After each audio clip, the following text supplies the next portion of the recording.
Ladies and gentlemen, welcome to our third launch of the year, the second one using an Ariane 5 launcher. After our latest launch in Baikonur Cosmodrome, we are back in the CAG for today's mission. Ariane 5 is set to deliver 2 satellites for 2 long-standing Asian customers. GCSat 17 for SkyPerfect GSat and GeoComSat 2B, also named Sholian 2B, for the Kari, the Korean Aerospace Research Institute.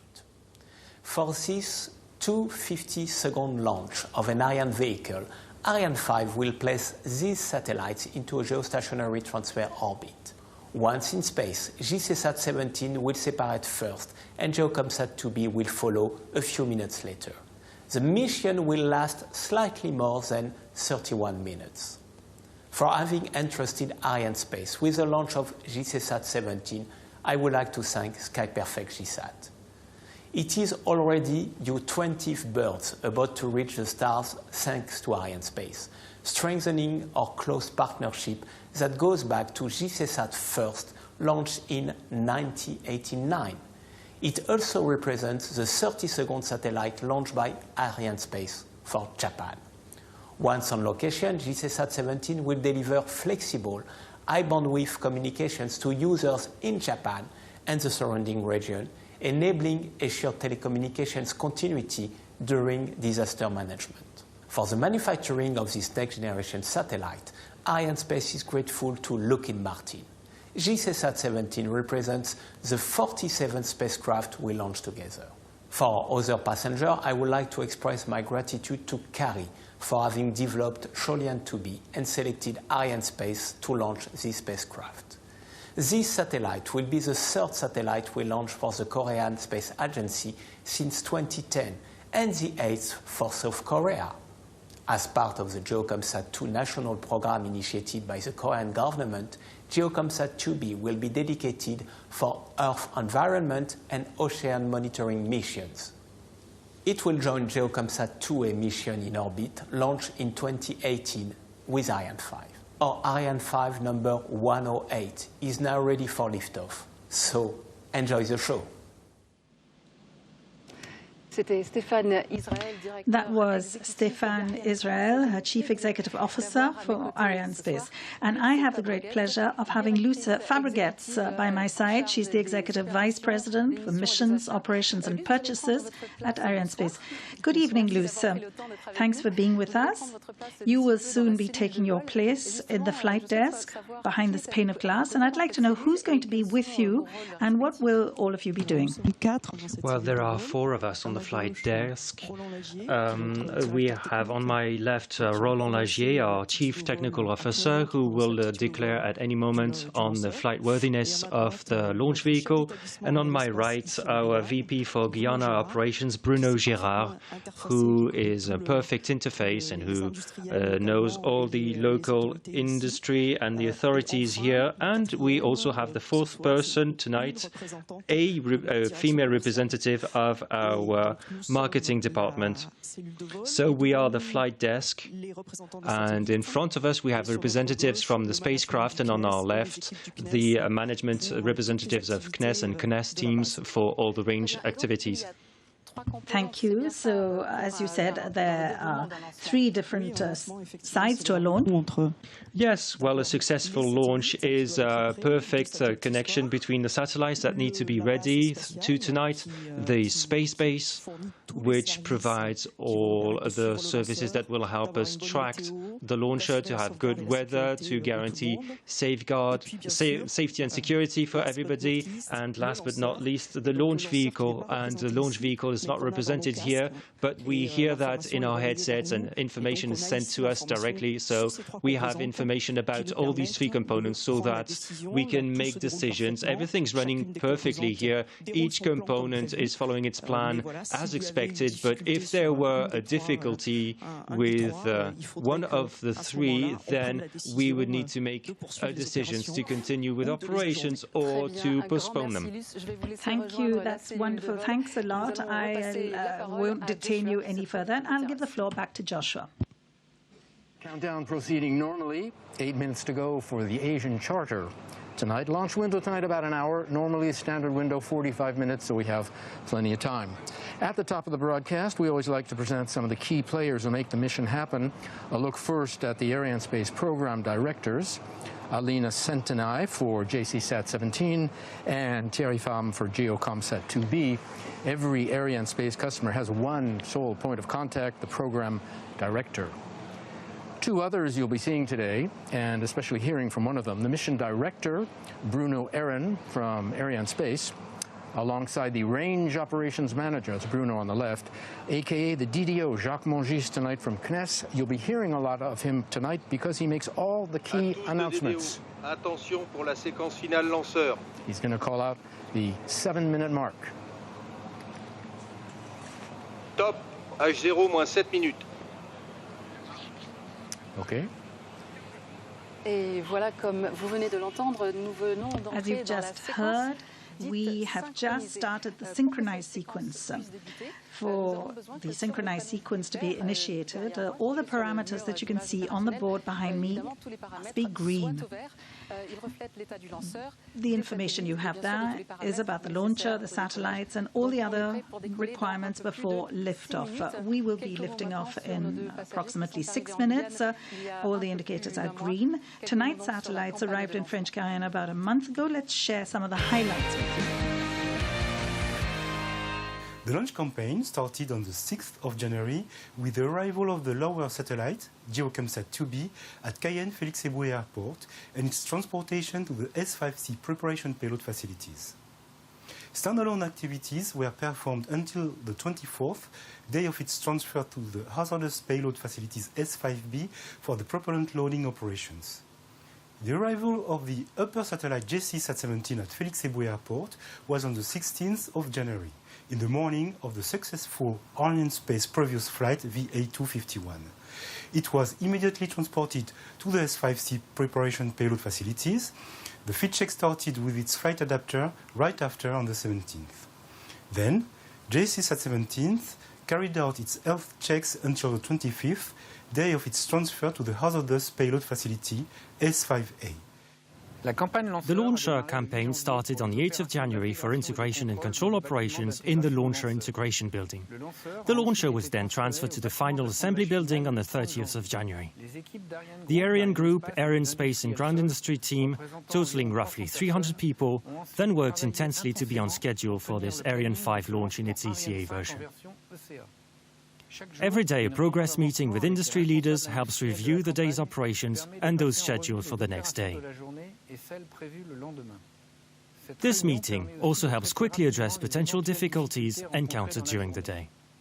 Combined operations plan with launcher has started for JCSat-17 on Monday, the 3rd of February, by the flight mating onto its payload adapter. It has been transferred the day after to the launcher assembly building called the BAF, hoisted onto the Silda 5 and encapsulated under the fairing on the 6th. GeoComSat 2B entered the combined operations plan on the 5th by the flight mating onto its payload adapter. The satellite was then transferred to the BAF, hoisted and matted to the launch vehicle Ariane 5, waiting for the arrival the day after of its co-passenger. On Saturday, the 8th, the upper composite with GCSat-17 encapsulated GeoComSat 2B already seated on the launch vehicle. On Friday, the Launch Readiness Review authorized us to carry out final operations and transfer the launch vehicle to the launch zone on D-1. The synchronized sequence will begin at T-7 minutes, during which all operations will be carried out automatically until liftoff. Third launch of the year for Arianespace, the second from Kourou. 11 days ago, Arianespace launched a Soyuz from Baikonur with 34 OneWeb satellites. That was the 50th Arianespace Soyuz launch. Lise has joined us here in the terrace. Glad to have you. Nice to join you, Josh. And you're just in time because you got to tell us all about the Launch Management Center. Well, yes, the teams are in the CDL-3, which is only less than 3 kilometers away from the launcher, reminding you that we here are 13 kilometers away. So they are very near to where the action is taking place. And they have been working since very early this morning, Josh. In fact, the work is almost pretty much done by now. But that doesn't mean it has not been a very busy day, because the launch management teams have been working under the direction of Launch Complex Operations Manager. Today, Philippe Ers, you heard from him in the film before. There are actually two teams up there. One is responsible for executing the flight chronology, and the other for verification of the flight worthiness of the Ariane 5 vehicle. And located so near to the pad, the teams are actually, the whole building is put into autonomous mode half an hour before H0, made airtight and becomes entirely autonomous. Final countdown actually began at 7:55 this morning. That's 11 hours ago. Makes for a long day. 1 hour later for the satellites, 7:55 for the launcher, of course. The inertial measurement, geometric units, and safeguard subsystem are all switched on. The onboard computers were turned on at noon, and the flight program was loaded at that time. Filling the lower stage began about 2:40 p.m., an hour later for the upper stage. And one of the very last things you will see is when the yellow arms disconnect. That's 5 seconds before liftoff. Those arms are not there to hold up the launcher. They're there to fill Ariane's upper stage right up to the very last moment. So watch out for those yellow arms when they disconnect. The electrical power supply has now been switched from the ground to onboard. That's one of the last things on the list, so you can see what's happening. Ariane 5 becoming autonomous little by little as power passing from the ground computers, which controls everything now, to the onboard computers, which will control everything afterward. And here in Jupiter, the invited guests have begun to make their way down here onto the terraces. Come on and we can get a shot of them. There's one terrace down here, there's another one on the other side.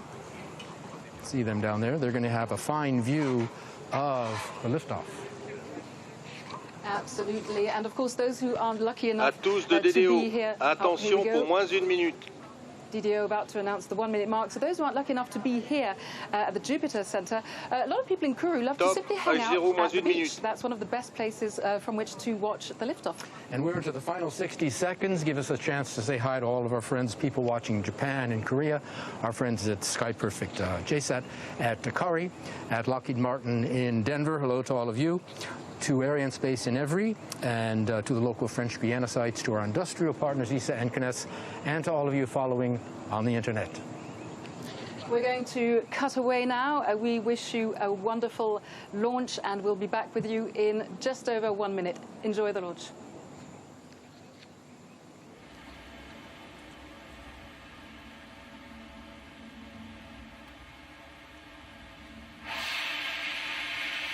À tous de DDO, attention pour le décompte final.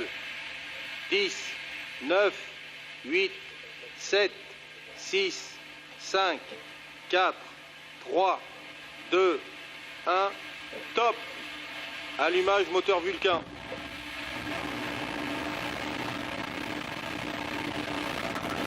Allumage EAP et décollage VA252.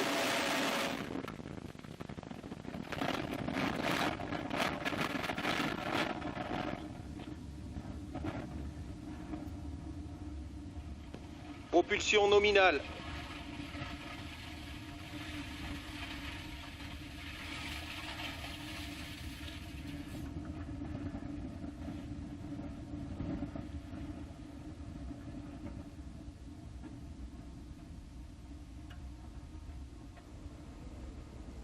Well, there we go. Gosh, I have Tous to les say, it is paramètres always an bord sont extremely normaux. moving experience to watch this. It's my second live, but my goodness, it is something else, isn't it, Josh? You've been doing this for years. I've never seen one from the terrace here, or just now at plus 50 seconds, getting the noise of the liftoff with that delay. There you go. I don't know if you can hear us, but here we go. And yeah, we have. My goodness, this is a very loud noise. So we have our launcher has passed Mach 1, and it is now moving faster than the speed of sound. Josh. 770 Paramètres bord normaux, trajectoire nominale. I hope you can hear me. We need a lot of push, and we have a lot of push, and you can hear it. 5 tons of fuel burning every second. That's 2.5 tons burning every second in each booster. Ariane 5 now following the program in the onboard pilotage est computer, calme. which gives all the orders, including the stage separations. We'll soon start to see those in about 30 seconds. We are now in the first of 4 flight phases. The first 3 are powered, the last is not, and we'll be describing each in turn so you can follow Ariane on her mission. Right now, the first flight phase, the single first stage engine and the 2 boosters are burning. You can see that on the animation on the screen, and the boosters will burn for just Paramètres over 2 bord minutes, nominaux. and you'll hear that from the DDO. So, yes, the boosters will have basically got rid of all their propellant in just over 2 minutes. I'm looking at the screen to check, obviously, the time. And so that will then follow the basic rule in spaceflight, which is, well, you've got to share the most weight fast as possible so you can move faster and get your mission accomplished. So we'll be getting rid of those boosters right now. Here we go.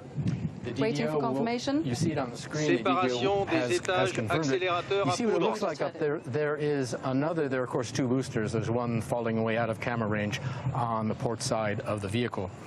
They fall into a protected area about 500 kilometers from shore. French Guiana in part selected as a launch base because of the opening on the water, launches posing no threat to the local land population. So if you take a look at the bottom of your screen, on the left you will see the altitude and on the right you'll see the speed. So we are currently going at a speed, our launch is going at a speed of just over 2 kilometers a second, and we are at an altitude of 100 kilometers. This is the crucial altitude, isn't it, Josh? Because it's the altitude where there is no more heat or friction to bother our passengers. What's going to happen? Do you know the altitude we need, the speed, I'm sorry, we need to separate a satellite? I think it's 9 kilometers a second. Yes, it is. Do you know why? Tell me why, Josh. It's because the satellites are going into geostationary orbit, and that is the speed, roughly, at which the Earth turns. And the geostationary orbit means the satellites are hovering over one particular point on the Earth, Korea or Japan in this case, so flying at the same speed. Let me show you. You're the Earth, and I'm the satellite, all right? You start turning. Okay. All right. See, if you turn to the same speed, I say with you, that's geostationary orbit. So here we have it, and we have in the meantime, we have now got rid of the fairing, and our satellite is our top satellite. The one in the upper position is now exposed to space. Arianespace, part of the European space effort, which is a 3-way affair.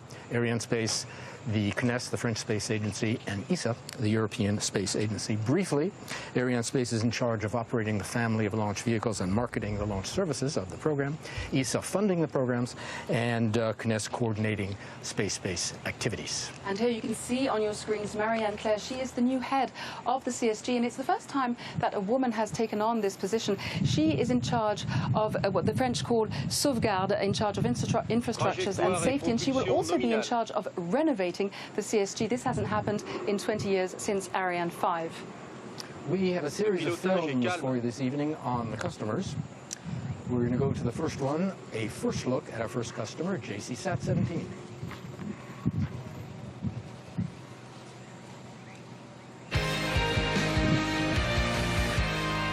Hello, my name is Alina Sentenay, and I'm the JCSat 17 Program Director for Arianespace.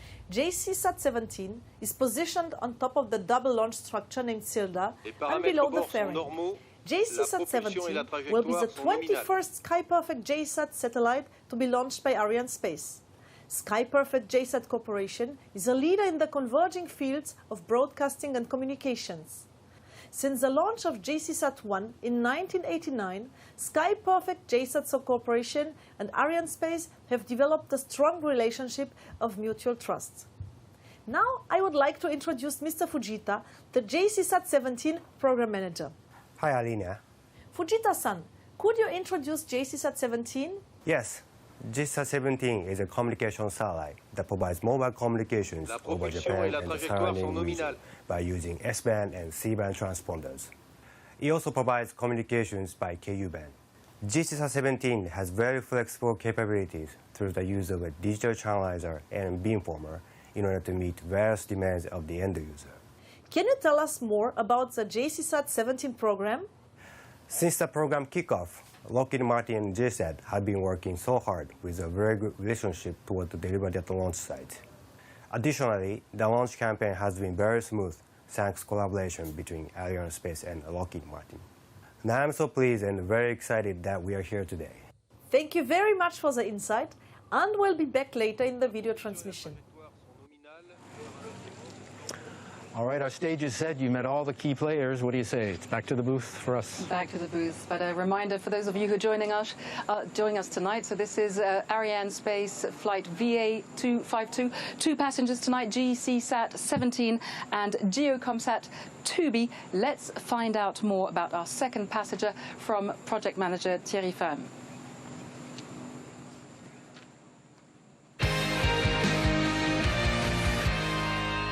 We are proud to have been selected by Kari to launch the 2 spacecraft of the 2 GeoComSat 2 series of civilian geostationary orbiting satellites, GeoComSat 2A and GeoComSat 2B, which is an important national program for the country. Arianespace successfully lofted GeoComSat 2A in December 2018, which today is busy gathering data on meteorological conditions at the Earth's surface. GeoComSat 2B is riding in Ariane 5's lower payload position, and its deployment into geostationary transfer orbit will occur approximately 31 minutes into the missions. It has been a great pleasure to manage both GeoComSat 2 missions since Kari's contract signature with Arianespace in 2015. And specifically, I would like to thank Kari for its confidence in Arianespace, and in particular, Dr. Jae Dong Choi, Program Director, and Dr. Ho Young Lee, the Launcher Interface Manager, who always adopted constructive approaches throughout the preparation for these missions. My thanks also go to the CNES teams at the spaceport, and of course, special thanks to all my colleagues from Arianespace involved in the preparation of flight VA252. I wish all the best to GeoComSat 2B. All right, we're back in the booth. Kari, the Korean Aerospace Research Institute, a government group. In 2015, it signed with Arianespace to launch both GeoComSat 2A and 2B. Arianespace launched 2A in December of 2018, making this the second Kari satellite orbited by Arianespace and the 8th launched for the nation of Korea. We're awaiting confirmation of the cutoff of lower stage, and you have it on the animation. You saw the engine shut down, and there is separation. And you'll watch the nozzle, and it lights up. There you have ignition of the upper stage. You see the lower stage falling back into the Gulf of Guinea. These 3 orders, extinction and separation of the lower stage and ignition of the upper stage, coming on time, given by the onboard computer in about 13 seconds. Our mass now, 29 tons, down from the original 775, the DDO saying everything is okay on board. We're now into the 3rd and final powered flight phase. That's the single upper stage engine burning, and will burn until plus 2521, 16 minutes, roughly. The job of the upper stage is to take the satellites to their injection point, position them for separation, and then release them. That's its propulsion role, but she also has a second role, and that comes during Ariane 5's ballistics phase, which comes later in the flight, in between satellite separation. We'll have more on that coming up. We're being followed now by our first downrange tracking station, Natal, over the border in Brazil, run by the Brazilian Air Force. We're going to have another look now coming up on our second passenger, GeoComSat 2B. You'll be hearing from Kari's Satellite Program Director.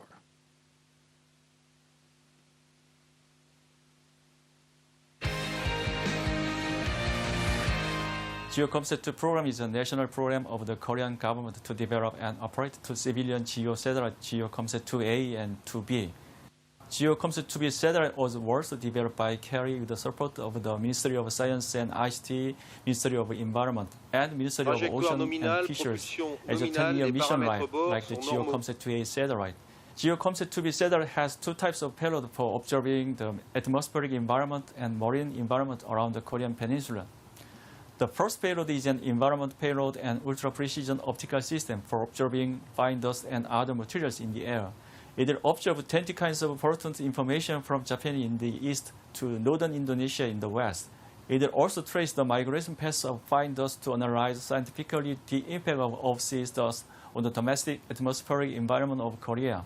The information can be used for establishment of air quality improvement policies, and also it carries the world's first geo-orbit environment observation payload. The second payload will be used for the observing marine disaster, and performance of GK2B has been significantly improved in terms of resolution from 500 meters to 250 meters compared to Cheolyan 1 launched in 2010. It will contribute to the protection of the marine environment and management of marine resources by monitoring the dumping of pollutants into the sea and the change in seawater quality.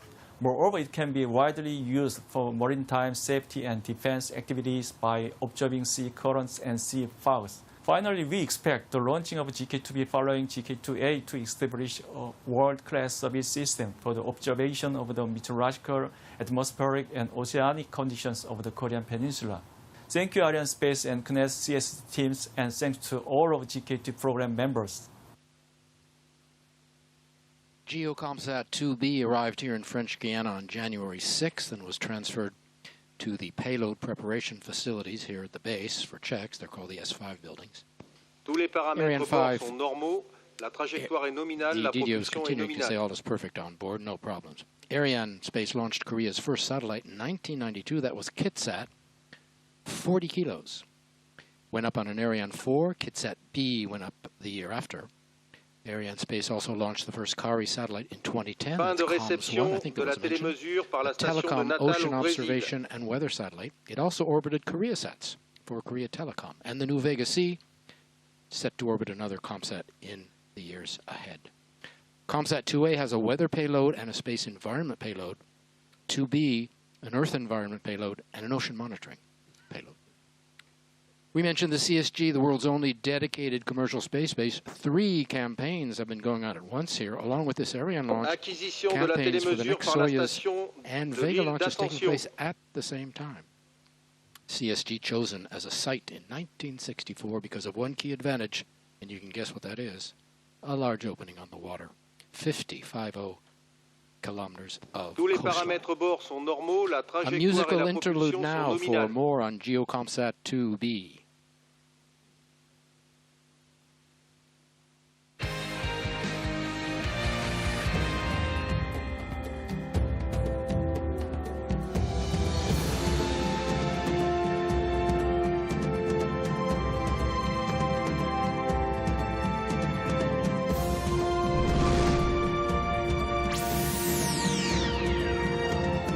Tous les paramètres bord sont normaux. La propulsion est nominale. La trajectoire est nominale. Le pilotage est calme.